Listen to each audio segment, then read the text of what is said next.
Hi Leute, ich bin Ole, Fisch seitdem ich denken kann und gebe für die Fliegenfischerschule Flyris Kurse und Guide in ganz Deutschland. Da ja wegen Corona leider kein Fußball gerade stattfinden kann, haben wir uns überlegt, wir machen einfach mal eine Fliegenfischen-Live-Konferenz. Es sind also 4 Guides von uns an 4 unterschiedlichen Gewässern unterwegs und die fischen auf 4 unterschiedliche Arten. Der eine mit der Trockenfliege, einer mit der Nassfliege, einer mit der Nymphe und einer mit dem Streamer. Viel Spaß damit!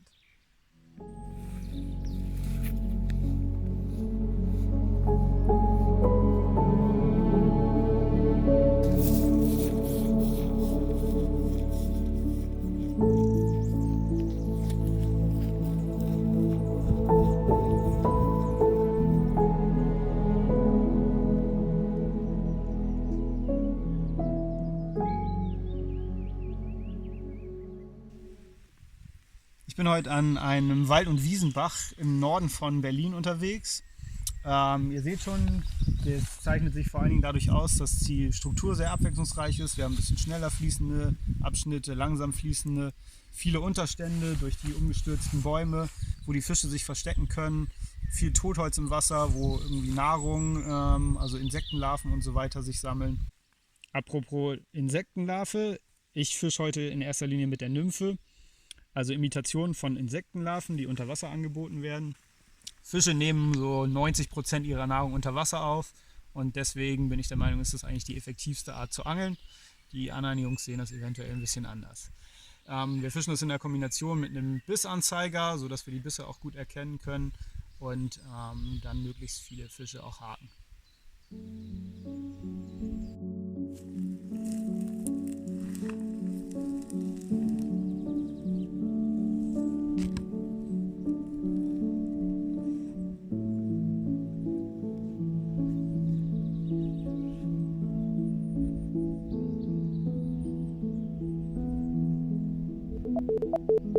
Oh, ich höre gerade drüben bei den Jungs, dass irgendwas passiert. Irgendjemand ist im Drill. Andrew, Chris, Simon, wie sieht's aus?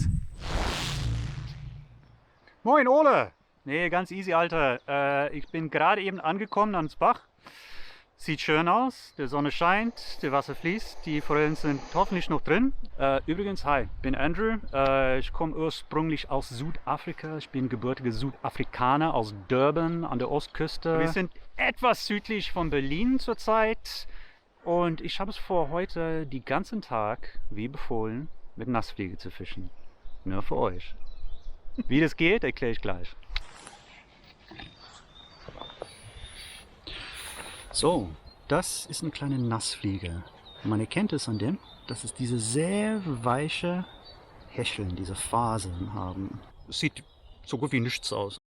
Das imitiert am ersten so eine aufsteigende Puppe, der von unten nach oben schwimmt und dann zum Schlüpfen.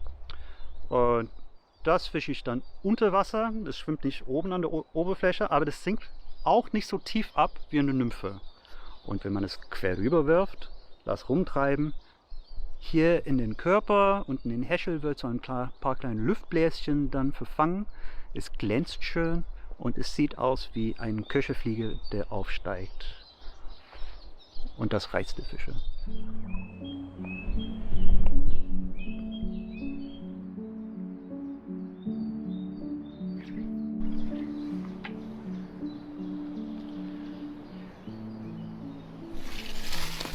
So, was ich hier eben mache, ist, ich befische den Auslauf dieser Gumpe. Das kann ich hervorragend von oben herab dann fischen. Aber es gibt hier so gut wie keinen Platz zu werfen.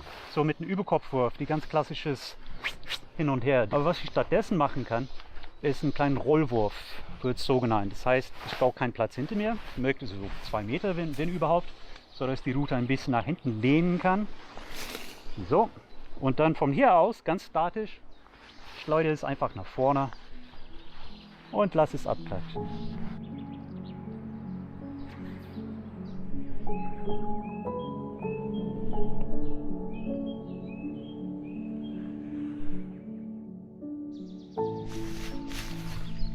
Was ich einfach toll an diesem kleinen Bach finde, ist, dass es sehr abwechslungsreich ist. Es gibt lauter viele Bäume, es gibt grüne Tunnel. Es gibt weit offene Stellen, wo ganz viel Platz zu werfen ist. Und das bietet immer für die Forellen Standplätze und Fütter. Hey, ein kleines Steinfliegen hier haben wir gefunden. Das ist eine ordentliche kleine Steinfliege. Und das heißt, dass die Wasserqualität hier außerordentlich gut ist. Wenn es Steinfliegen gibt, heißt es, Wasserqualität ist ziemlich gut.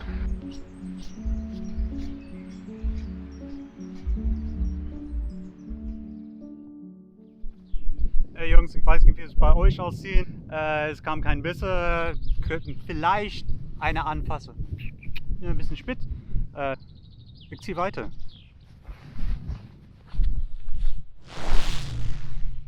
Moin moin Leute, ich bin's der Simon. Ich bin auch Fliegenfischenlehrer bei Flyris und ich habe mir heute einen ganz besonderen Fluss zum Angeln rausgesucht. Und zwar ist es ein geheimer Fluss, wo ich privat auch sehr gerne fische.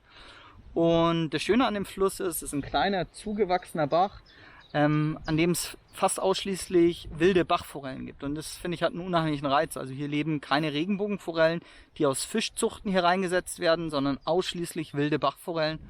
Und die wären dafür im Durchschnitt jetzt nicht riesig, aber es hat halt natürlich auch seinen Reiz. Wie ihr ja mitbekommen habt, fische ich heute mit einem Streamer. Was ist ein Streamer? Ein Streamer, seht ihr hier welche, das sind Imitationen von Fischchen zum Beispiel oder einfach nur Reizköder. Und die werden ähnlich wie beim Spinnfischen mit Bewegung eingeholt. Das heißt, man wirft den Köder aus und holt den dann mit so ruckartigen Zügen an der Fliegenschnur, holt man so rein. Und dadurch verleiht man dem Köder Leben unter Wasser und provoziert einen Biss. Also entweder denkt der Fisch, das ist ein echtes Beutetierchen, oder es provoziert ihn. Streamerfischen kann man klassischerweise mit sehr großen Streamern auf Hechte. Hier an so einem kleinen Forellenbach brauchen wir nicht so große Streamer. Da wähle ich eher so kleinere Varianten hier, die ich angenehm werfen kann.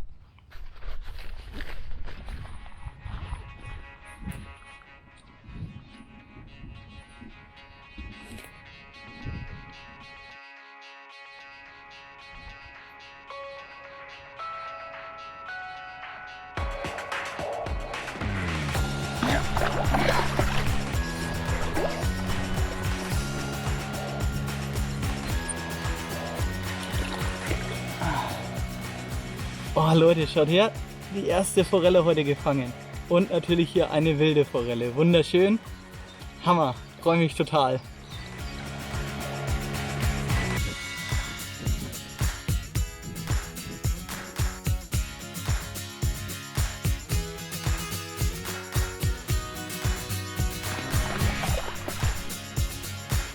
Ja.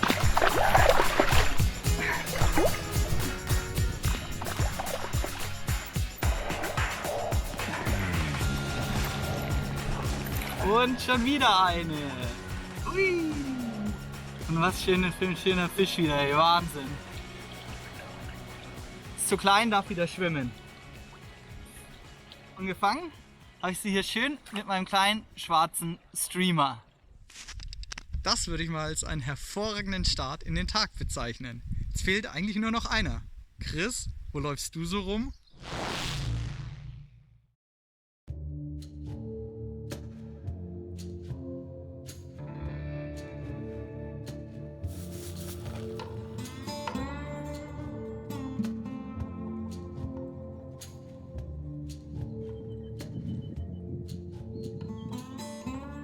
Hi, mein Name ist Chris. Ich bin Guide bei der Fliegenfischschule Flyris. Bin vor allen Dingen in den brandenburgischen und Berliner Gewässern mit den Kunden unterwegs. Heute ist Saisonstart. Ich habe die Aufgabe, und das ist auch meine Leidenschaft, mit der Trockenfliege hier meine erste Forelle oder hoffentlich auch mehrere Forellen mit der Trockenfliege zu fangen. Ja, was sind denn eigentlich Trockenfliegen? Wichtig bei Trockenfliegen ist, dass sie so gebunden sind, dass sie von unten natürlich aussehen, aber oben trotzdem eine Sichthilfe haben. Hier in dem Fall das Elcher und noch ein paar andere Indikatoren oben dran gebunden, damit ich sie als Angler sehe, auch wenn es schnellere Strömungen hat. Ich habe auch schon die ersten Köcherfliegen gesehen, die unterwegs sind. Also so ganz ausgeschlossen ist es nicht, dass wir erfolgreich sein können. Mal schauen, was geht.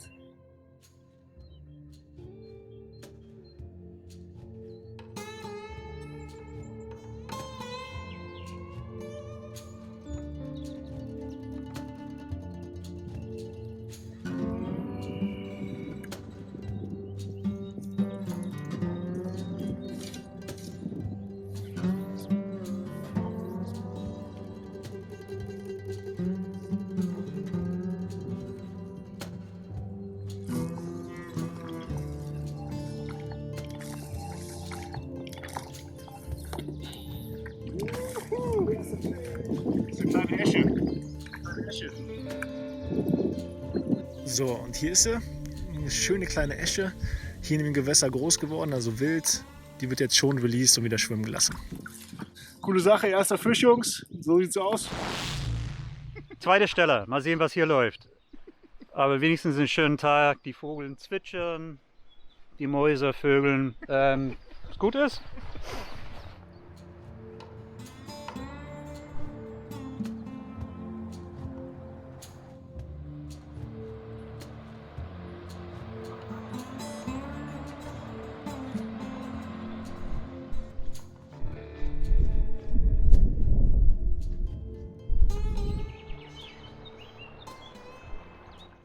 Was ich hier eben mache, ist, dass ich werfe mal quer rüber. Ich lasse es rumtreiben mit der Strömung, ohne die Fliege zu bewegen. Es treibt einfach so einen langen Schwung rum. Und dann hängt es hier unten, dicht an meine eigene Ufer, wo es untergespült ist. Es gibt eine schöne Erle da vorne. Da unten ist ein sehr verdächtiger Standplatz für einen Fisch. Und deswegen lasse ich es da ein bisschen vor dieses schöne Standplatz bummeln. Kommt was, leichten Tüdel mit der Rutenspitze. Kommt ein Biss, habe ich direkten Kontakt zum Fisch, aber hier eben kommt kein Biss. Kacke.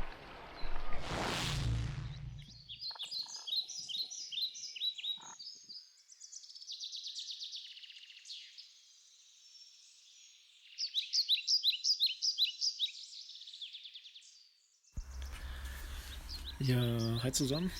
Also ich warte gerade hier und habe eine Steigen gesehen. Nicht sicher, ob es ein guter Fisch ist oder eher eine kleine. Es ist nicht so viel los, aber wie gesagt, immer wieder ein paar Köcher fliegen am Wasser. Es kann noch was gehen.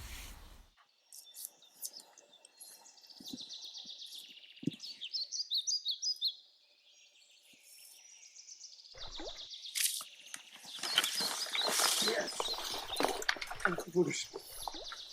Das ist wohl auf jeden Fall.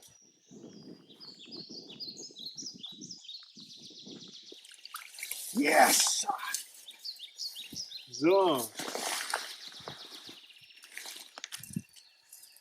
Das ist auf jeden Fall ein wilder Fisch. Wunderschön. Also genau für den Saisonstart. Guckt euch die tollen Farben an, die roten Punkte, die intakten Flossen. Ganz toller Fisch. Wunderschön. Jungs, was geht? Wie läuft's bei euch? Also Trockenfliegen scheint zu gehen.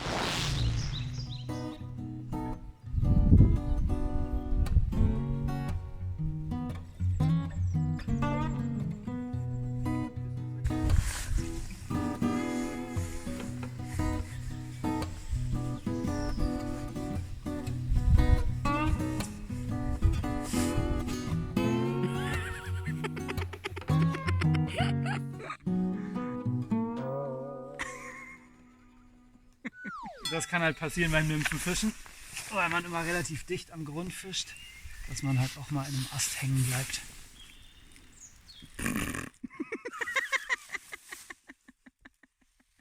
Simon, wie sieht's bei dir aus?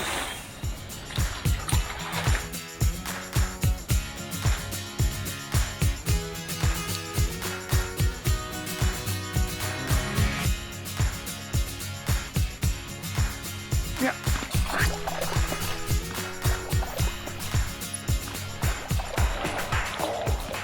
Also Leute, die Fische wären nicht unbedingt größer, aber ich freue mich trotzdem über jeden von diesen schönen Wildfischen. Hey, zieht das euch mal rein. Wunderschön, ha?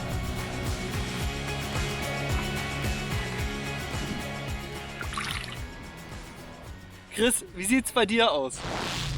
Ich nutze mal gerade die Gunst der Stunde, weil es ein bisschen ruhiger ist und nicht viel geht. Mal zu stören, was du hier schreibst, und siehe da. Der Junge benutzt auch mal Trockenfliegen offensichtlich und empfiehlt sie sogar. So eine ähnliche Köcherfliegen-Imitation habe ich auch benutzt vorhin. Die haben die 2 Fische gebracht. Oh, warte mal. Jetzt muss ich das Buch mal gerade auf die Seite legen. Ich glaube, das ist was gestiegen.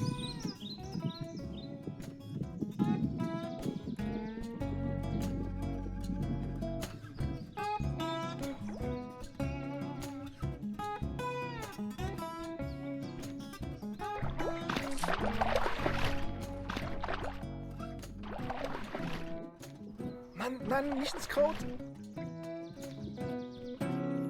Oh, fuck. Ja, ich habe es versucht, so schnell wie möglich ranzuziehen. Aber es ist trotzdem gelungen, einmal mein Vorfach in das Kraut zu wirbeln. So Jungs, ich für meinen Teil mache Schluss für heute. Das, was ich von euch gesehen habe, sah ja auch mega cool aus. Ich hoffe, ihr hattet genauso viel Spaß wie ich. 3 steigende Fische. Ich habe auch schon viele Ideen und viele geile Spots, wo ich mit Kunden hingehen kann. Also macht's gut, ich freue mich, wenn wir uns hoffentlich bald mal wieder in die Arme fallen können. Bis dann, ciao. Andrew, wie läuft's bei dir? Naja, wollen wir mal sehen. Ich werde jetzt ein bisschen ungeduldig. Würde eine sehr vorsichtig anfassen. Ich teste mal die nächste Strecke hier aus. Das ist eine kleine Rausche, ganz viel Sauerstoff im Wasser, gute Standplätze für die Fische. Mal kicken, ob was geht.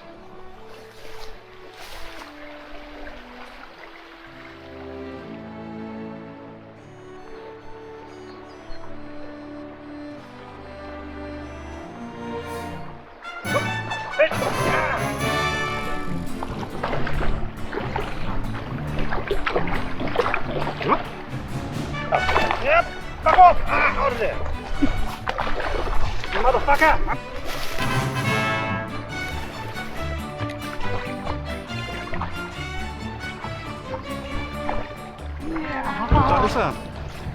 Yeah, erster Fisch, geil, happy, happy.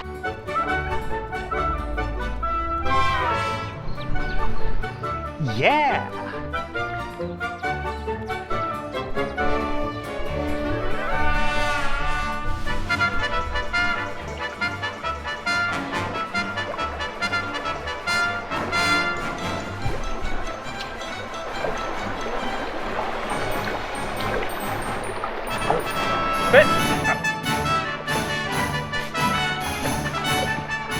Busch! Oh, weg da!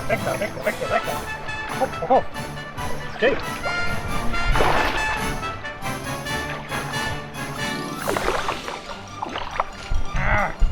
Baum!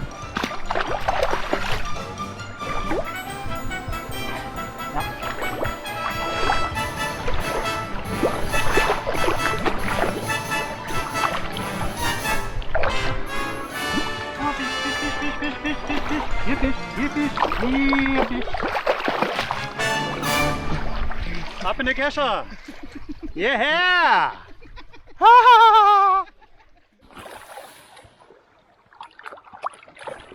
Ja, nee, das sind schöne kleine Satzfisch. Man erkennt das an diese sehr verstummelten Brustflossen. Man sieht es eher an den Schwanzflossen. Guck mal da oben wie unten. Es ist nicht scharfkantig. So, das ist eindeutig ein Satzfisch. Da habe ich überhaupt kein Problem, das mitzunehmen. Meine Kinder lieben Forellen zu essen.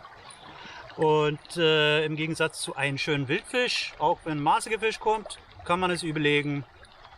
Ist ein Wildfisch, ist ein Satzfisch. Oh, Sugar ist vom Haken gefallen, etc. Na, wie es so üblich ist.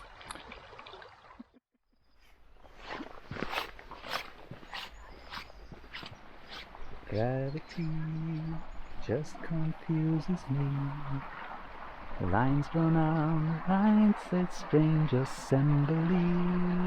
Naja, das war's für heute. Ich bin sehr zufrieden, wie der Tag gelaufen ist. Hab 2 schöne Fische gefangen. Im Großen und Ganzen ist ein guter Start zur Saison. Die ersten Fische sind gefangen. Die Natur ist wie immer hervorragend hier draußen zu genießen. Ja, wer Lust mit mir hier an diesem Bach oder andere Bäche dann loszuziehen, könnt sich gerne bei uns bei Flyers melden. Na denn, wie sieht's aus bei den anderen Jungs? Hat ihr was gefangen? Ciao. Nope, Andrew, bei mir ging erstmal nichts mehr. Lass gleich rüberschalten zu Ole.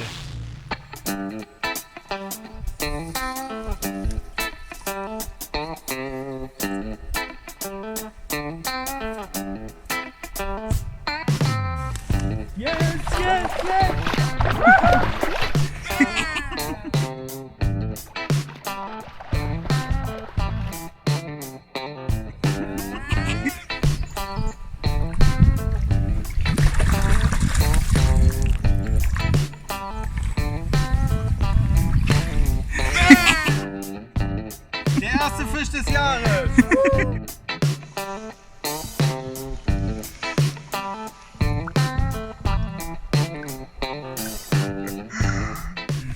Finally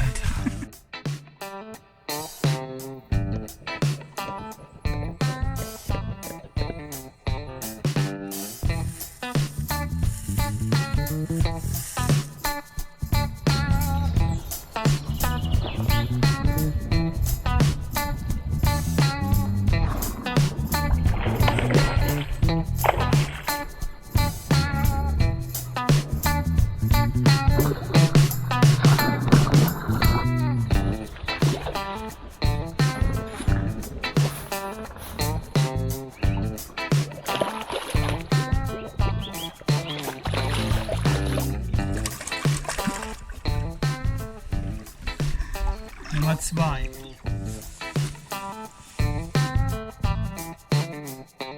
Und zum Fischen kann ich. So Leute, der erste Angeltag der Saison für mich geht zu Ende. Am Ende noch eine runde Sache. Vormittags ging ja gar nichts und der dickste Fisch kam zum Schluss. Der hat da nochmal richtig Gas gegeben. Und ja, so würde ich sagen, war das ein gelungener erster Angeltag. Gut, gucken wir mal bei dem letzten im Bunde. Simon, wie sieht's aus? Hallo Leute, ich habe jetzt hier vorne ein Steigen gesehen. Ich bin aber ehrlich gesagt zu faul, auf Trockenfliege umzustellen. Deswegen werde ich da einfach mal hinwerfen, wo der Fisch gestiegen ist, mit dem Streamer und versuchen, den mit dem Streamer stromauf anzuwerfen. Ja, nein, fuck it.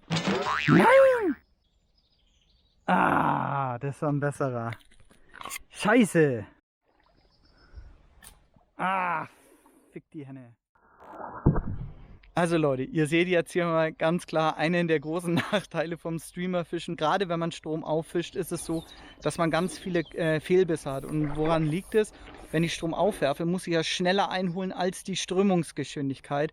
Und dann ist es so, wenn man nachgreift, man holt ja immer die Schnur in so Zügen mit der Hand ein. Und da ist es halt so, wenn der Fisch dann in dem Moment beißt, wo man gerade umgreift, dann kriegt man oft einen Fehlbiss. Und das hatte ich heute einige Male. Ja, fuck it.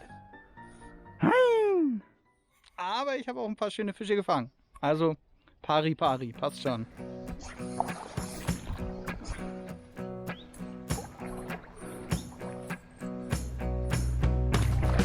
Ja.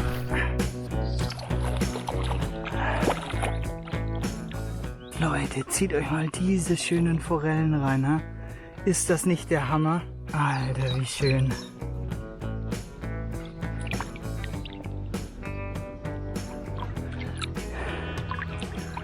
Also Leute, ich sag's euch, so ein schwarzer Woolly-Bagger, den sollte man immer dabei haben. Den Link zu dem Köder stecke ich euch mal unten in die Videobeschreibung.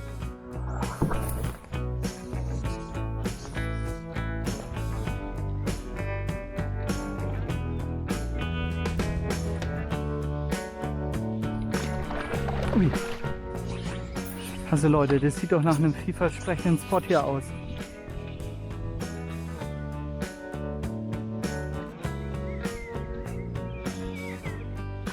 Nein! Fuck! Ah, das war eine bessere. Nein. Ah, fuck it.